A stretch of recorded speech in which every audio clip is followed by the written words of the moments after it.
या एक बात और भी मैं पूछता बताता हूं, कब्र में जाने के बाद 3 सवालात करते फरिश्ते।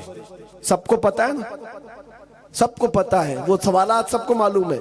तुम्हारा रब कौन है? दूसरा सवाल, तुम्हारा दीन क्या है?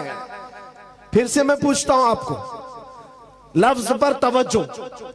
मुनकर नकीर ये सवालात करेंगे, आपको बताया गया कि नहीं है? तुम्हारा रब कौन?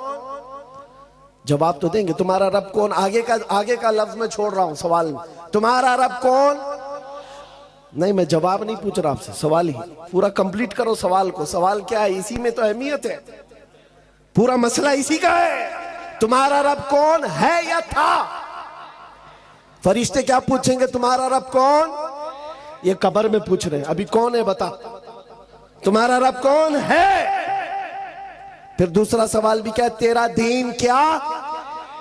क्या ये पूछेंगे तेरा दीन क्या था? तेरा रब कौन था? नहीं, अभी क्या है?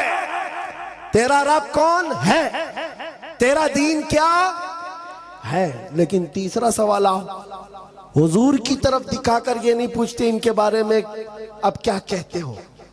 नहीं, मा कुंत तक़ूलु फी हक़्क़ि हाज़ा रजुल, बता इनके बारे में दुनिया में क्या कहता था, कब्र में नहीं। 2 सवालों पर तो फरिश्तों ने कहा तेरा रब कौन है, तेरा दीन क्या है। हुजूर के बारे में कहते हैं कौन है, नहीं क्या कहता था। इसलिए कि सामने देख करके हर कोई कहेगा आका है, मौला है, नहीं चलेगा। दुनिया में क्या कहता था वो बता। दुनिया में क्या कहता था? कौन सी पार्टी का था? अपोजिशन में, सुलह कुल्लियत में कहा था? मेरे अजीजों, हा लादरी के अलावा मुनाफिक कुछ नहीं कह सकेगा। हाँ, सुन्नी झूम कर कहेगा। फरिश्तों इनके बारे में पूछते हो, अब तो पाए ना से ऐ फरिश्तों क्यों उठूं? अरे मर के पहुंचा हूं यहाँ इस दिलरुबा के वास्ते, मर के पहुंचा हूं यहाँ इस दिलरुबा के वास्ते। और हम तो हुजूर के बारे में क्या कहते थे? ये फरिश्ते पूछेंगे ना, क्या कहता था? हम तो ये कहते थे जहां में उनकी चलती है, वो दम में क्या से क्या कर दे, जहां बानी अता कर दे, भरी जन्नत हिबा कर दे। नबी मुख्तार कुल है, जिसको जो चाहे, ये हम कहते थे। अजीजा ने गिरामी, इसीलिए मैं आज बात कर रहा हूं। यहां क्या कर रहे हो इसी का एतबार है। नबी पाक सल्लल्लाहु अलैहि वसल्लम की एक हदीस, हुजूर ने फरमाया किसी के अच्छे अमल देख करके उसके पीछे न लग जाओ। सही हदीस है। हुजूर ने फरमाया ये देखो कि उसका खात्मा किस बात पर है। हुजूर ने फरमाया उसका खात्मा किस बात पर है, सारी जिंदगी का तारो मदार उसी पर है। आज हम आपको बारहा ये समझा रहे हैं कि इन हालात के शिकार होकर घर बदलना, दीन बदलना, नाम बदलना यह हल नहीं है, तुम्हारे लिए इलाज नहीं है, कहीं पर नहीं बचोगे। बखुदा खुदा का यही है दर, नहीं और कोई मफर मकर। जो वहां से हो यहीं आके हो, जो यहां नहीं तो वहां नहीं।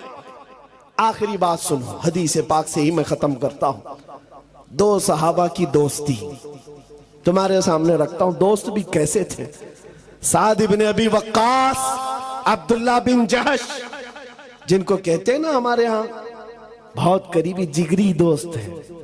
यानी उठना बैठना साथ में, खाना पीना साथ में, बाजार जाना साथ में, एक तरह के कपड़े पहनना। साद बिन अबी वक्कास, अब्दुल्ला बिन जहश, दोनों की गहरी दोस्ती थी, बड़ी यारी थी। उहद के मैदान में जाने से पहले रात को ये दोनों सहाबी बैठ गए, मुसल्ला बिछाते, कहते कल तो रसूलुल्लाह के साथ जाना है। 700 सहाबा हैं, 3000 काफिर हैं, हुजूर पाक के मदीने पर हमला हो रहे हैं। दोनों दोस्त क्या कह रहे हैं, क्या मशवरे चल रहे हैं? सुनो। दोनों कहते हैं, हजरत साद कहते हैं मैं दुआ करूंगा तू आमीन कहे। अब्दुल्ला बिन जैश कहते हैं ठीक है मैं भी दुआ करूंगा तू भी आमीन कहे। दोनों मुसल्ला बिछाकर बैठ गए। दुआ क्या करते हैं सुनो। साद इब्न अबी वक्कास हाथ उठाते हैं, या रब्बल आलमीन, कल सुबह जब रसूलुल्लाह के साथ हमारा जाना होगा, सफों में हम आगे बढ़ेंगे तेरे नबी के नाम की इज्जत की हिफाजत के लिए। मौला करीम मेरे सामने दुश्मनों का जो सबसे बड़ा पहलवान हो उससे मेरा मुकाबला करा था। दुआ क्या कर रहे हैं? जो सबसे बड़ा पहलवान हो मौला, उससे मेरा मुकाबला करा। क्यों? साद इब्न अबी वक्कास की दुआ है। उधर अब्दुल्ला बिन जहश कह रहे आमीन आमीन। साद इब्न अबी वक्कास कहते मौला, जब बड़े दुश्मन से मेरा मुकाबला हो, कभी मैं उसको सामने से मारूं, कभी दाएं से मारूं, कभी बाएं से मारूं, कभी पीछे से मारूं, फिर उसको गिराकर उसके सीने पर परचम इस्लाम लहराऊं, फिर कहूं लब्बैक या रसूल अल्लाह, फिर कहूं रसूलुल्लाह की इज्जत बुलंद है।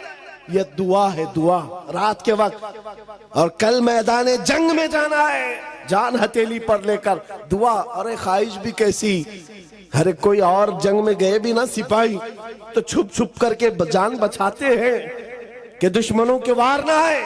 और ये साद इब्न अबी वक्कास कहते हैं जो सबसे बड़ा दुश्मन पहलवान हो, मेरा उससे मुकाबला हो। दुआ पर आमीन कहा अब्दुल्ला बिन जहश ने। करीबी दोस्त थे, जिगरी यार थे। उसके बाद जब दुआ खत्म हुई, कहा अब्दुल्ला बिन जहश, अब मेरी दुआ हो, तुम आमीन कहो। ये दुआ के लिए हाथ उठाते हैं। जब भी मैं हदीस पढ़ता हूं, आंखों से आंसू आ जाते हैं।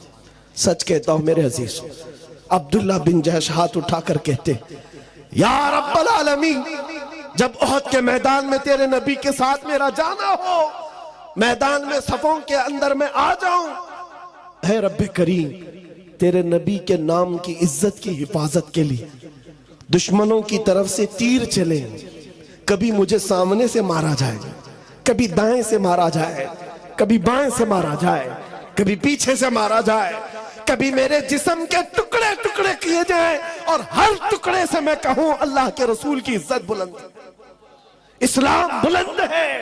ये ख्वाहिश, एक की ख्वाहिश है बड़े पहलवान से मुकाबला करने की, एक की ख्वाहिश है कि हुजूर के नाम पर कट कट कट कट के मर जाने की। दोनों ने आमीन कहा।